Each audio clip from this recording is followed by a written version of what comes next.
for the folks who don't know, Nina Turner, of course, campaign co-chair for Bernie Sanders, former state senator in Ohio, former Democratic nominee for Secretary of State in Ohio, and former councilwoman in Cleveland, is running for the 11th district of Ohio because Marcia Fudge has gotten appointed to Housing and Urban Development Secretary. We hope obviously that she gets confirmed, and that would make this seat open. And Senator Turner had not declared yet, but she has today. So that's what brings her here. So let me start with the most obvious question, which is, what makes you want to run for this particular seat in the United States Congress? Well, Cenk, it's a continuation of my public service. The people need it. It is for a time such as this. There's so much suffering in my district and all across this country. And the type of voice that I would bring in the work and the fight to ensure that the Congress is uniquely positioned, particularly the House of Representatives, to deliver for the people. And I want to be among those members who are willing to deliver. I want to congratulate my current Congresswoman for being selected by President-elect Joe Biden to serve as the Secretary of HUD. I believe that she will do an extraordinary job. And I am looking forward to continuing the legacy of that district. A lot of people don't know the history of that district. It was created because of the Civil Rights Act. Mayor Carl B. Stokes fought very hard to get that district. Congressman Louis Stokes was the first. That district has only had 3 Congress people in almost 51 years. And Congressman Louis Stokes was the first African-American to go to Congress from the great state of Ohio. Congresswoman Stephanie Tubbs Jones, who died suddenly and unexpectedly from a brain aneurysm in 2008. She stood up for the people. She stood up for healthcare, and she voted against the Iraq War. And then we have Congresswoman Marcia Fudge. So there is a history in that district. I want to not only continue that history, but take that history to another level. And that is certainly what I plan to do, fighting for $15 an hour. I want to double the wage here in Cleveland, and that will help people all over this country. Certainly healthcare is vitally important for folks. COVID has disrupted and peeled back the fissures of a system gone mad, gone wrong, where the everyday or the workaday people of this country have suffered. And my district is certainly has bore the brunt of that suffering. So I'm going to stand up for the people of this district, and by extension, my state and this nation. Right. So now the link that we had told you about and found before Senator Turner announced was ninaturner.com/hello for fundraising purposes, which is absolutely critical for a progressive running. So I wanted to just say, look, I never really thought about it that way until you just laid it out. But there's obviously some folks who are in Congress, like John Lewis, who are legendary in and of them in their own right. Right, but with Stokes and Tubbs Jones and Marcia Fudge and you, this could be the most storied district. It was certainly one of the most storied districts in the country. I mean, that is some powerhouse. Yes. No, it is. I mean, think about that fight in the. I mean, the year that I was born, the Reverend Martin Luther King Jr. came to this city to help Carl B. Stokes become the first Black mayor of a major city. The history of this city of producing those types of public servants that create the footsteps, they create the footprints, they create the path. The city of Cleveland is the nucleus for that. Greater Cleveland by extension. This district now is different because of redistricting. So we have portions of Cuyahoga County, portions of Cuyahoga County and Summit County, but absolutely continuing that long history of fighting for what is right, for what is just, and for what is good. It is one of the most storied, historically significant districts in the country by far. Senator Turner, right now there is, I think understandably a pretty ferocious debate among the left regarding how effective progressive members of Congress have been and whether or not they're actually willing to fight for us. What I think is pretty demonstrable regarding your style is that you do not hold back in any way. You're a tough fighter, you're a strong communicator. And I think that's important in garnering support support for the policies that we know that Americans desperately need. How do you translate that messaging into strategy? Have you thought a little bit about how you would maneuver as a member of Congress in order to actually get these policy proposals passed? Thank you so much for that question. The progressives can be more of an influence now than they ever have been, as our numbers continue to climb in that Congress to form a block. And that block is to make good trouble, in the words of Congressman John Lewis. This is the time, because so many neoliberal types of moderate Democrats lost in this last election cycle because they didn't stand up for Medicare for all. They didn't have an economic message, but progressives prevailed. And so we can form a unit. You're talking about a unity pack. A shown up unity pack can happen with progressives in that Congress, whereby we can control a lot of the flow, maybe not 100%, but more than ever before of what happens, and start to make a demand. And when we make that demand, it needs to be a consequence if that demand is not met. And that demand is for the people. Medicare for all, fight for 15, Green New Deal, we standing up, and we gotta stay united in that and let the chips fall where they may. So this is the time for progressives in that Congress to start flexing for the people, and I'm here for it.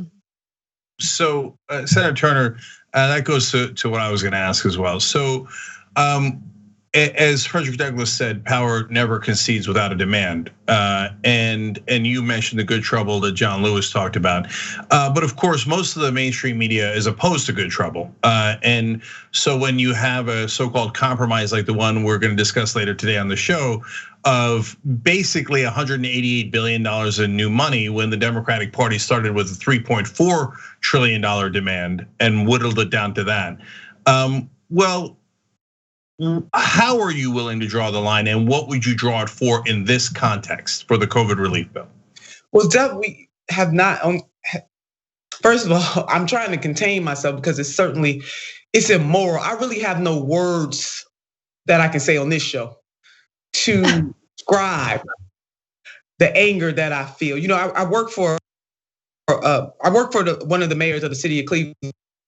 He used to say to his cabinet, "If your hair is on fire, your hair is on fire." And so I act like my hair is on fire. I can be cool, calm, and collected while people are suffering. So the Congress itself, and this president, no doubt, should be ashamed that they have left millions and millions of people out in the cold and being so cavalier about it and using them as pawns on a board. I want the American people to understand that. One, cash payments, that the current iteration of that stimulus must have cash payments, and not just one-time cash payments. How is it that other industrialized nations can make sure that their citizens are taken care of? They're uplifting businesses to keep their workers productive, and the hegemon nation itself can't do it. And playing political games during a presidential election that is totally unacceptable in this crisis moment. I get it. I'm a politician. Sometimes, you got to maneuver and do some things. But when you have the level of people, hundreds of thousands of people dying, millions of people have COVID, people being evicted from their homes, not knowing where their next meal is gonna come from, and you still wanna play those kind of games? Cash payments, Jane, period. And it needs to be a guaranteed basic income. And why can't we open up Medicare for all? Especially for all the people who are suffering from COVID right now, let's do that. Why can't we do it? It's about political will.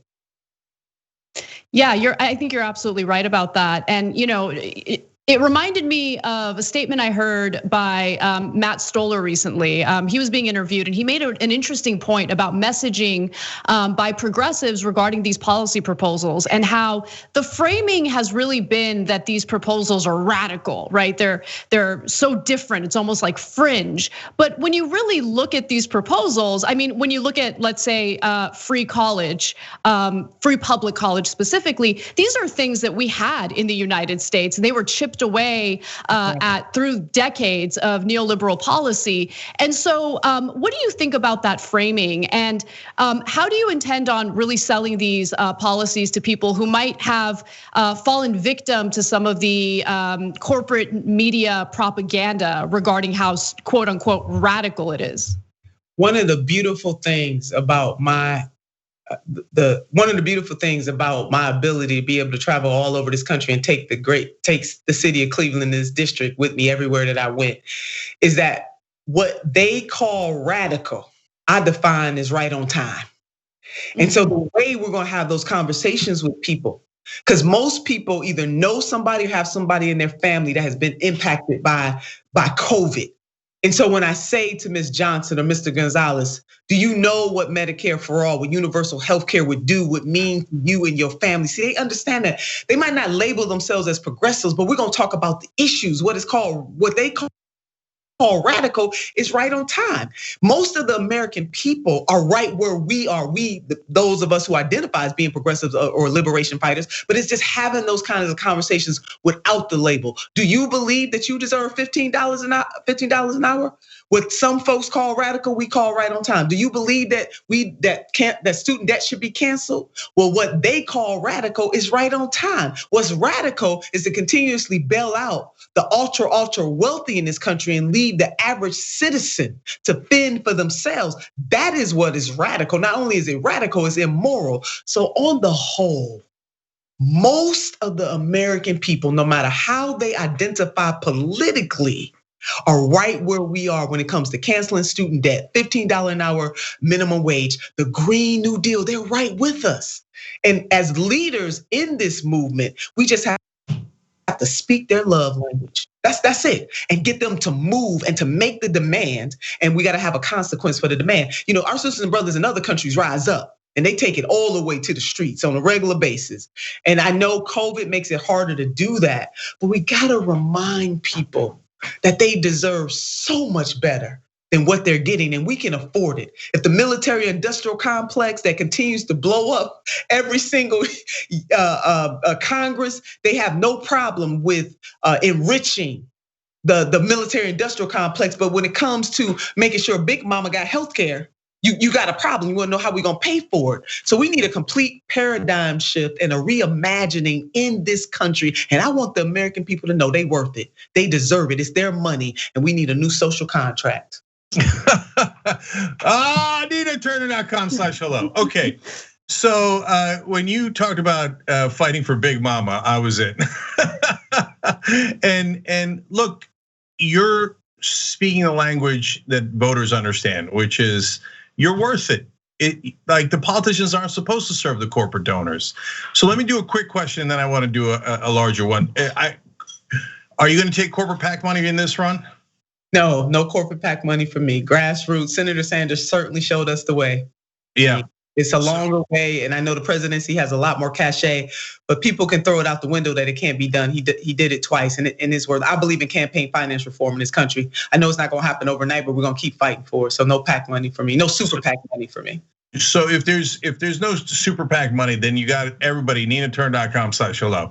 I mean, that's how progressives win.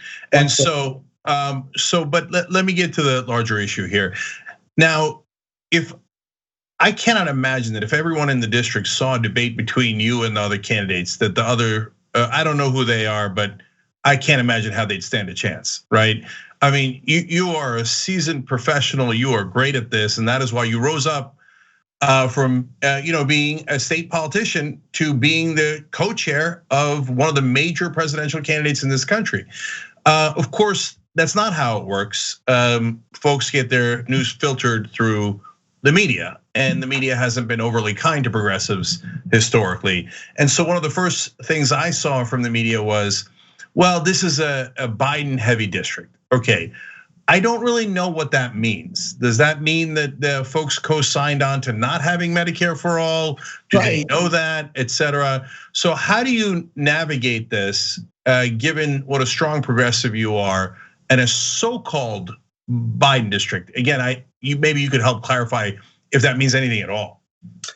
I've won in portions of this district. When I was a state senator, a portion of the 11th is in my district. Over 330,000 constituents rocked with me, and I rocked with them.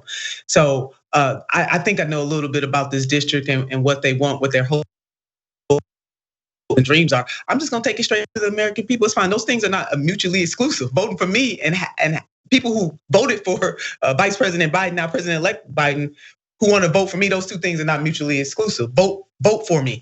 You need somebody in Congress who's going to have your interests at heart all of the time, and who is willing to take it to the hole for you. And so I'm going to fight for every single vote.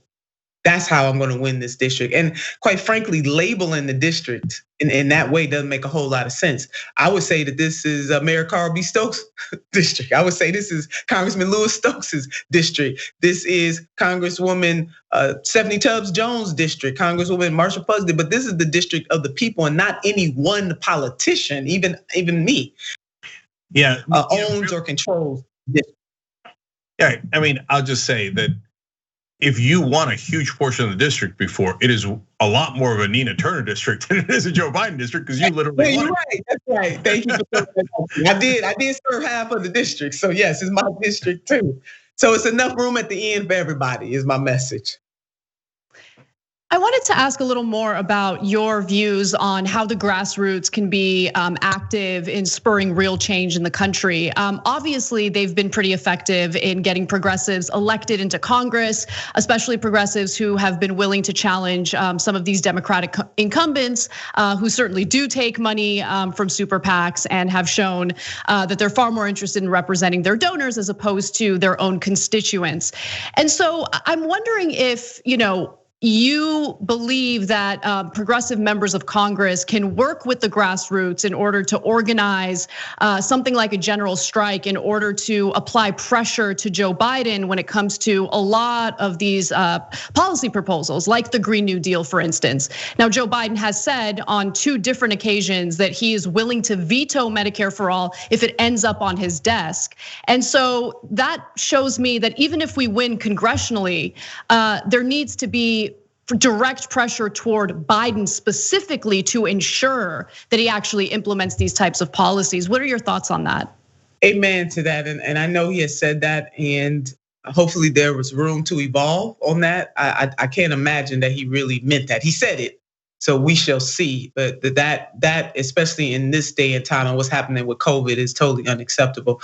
The only way that people like me, the people who get a chance to have the fancy titles, are able to advance justice, what is good, what is just, and what is right, is because of the grassroots. They are the wind beneath our wings. And it is our job to be in conversation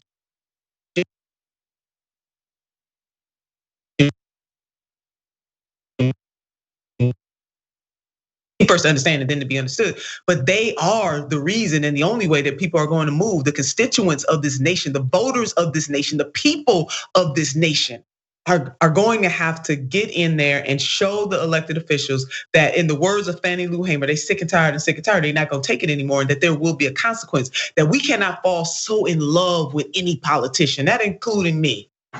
Any politician that you won't challenge them, especially if they're not standing up for your best interest. So the progressive caucus we have to have the grassroots to help us advance an agenda, because hope is one thing, putting pressure on people is another. And both of those things go together. Hope and pressure go together. 100%. So let me end on this question then. So you mentioned good trouble earlier, and Danny Glover, in endorsing you today in your announcement, said that you invite people to participate in their own rescue. And I thought that was a great way of framing it. So in terms of your campaign, and then as Anna alluded to later, if you win, how you run this office, how do you plan on bringing people in to participate? Because usually the politicians are walled off, right? If you got a big check, they were willing to see you. And I remember when Dianne Feinstein was running in California, she didn't even have a volunteer tab on our website. She didn't understand what that even meant. Why would I want the people to participate?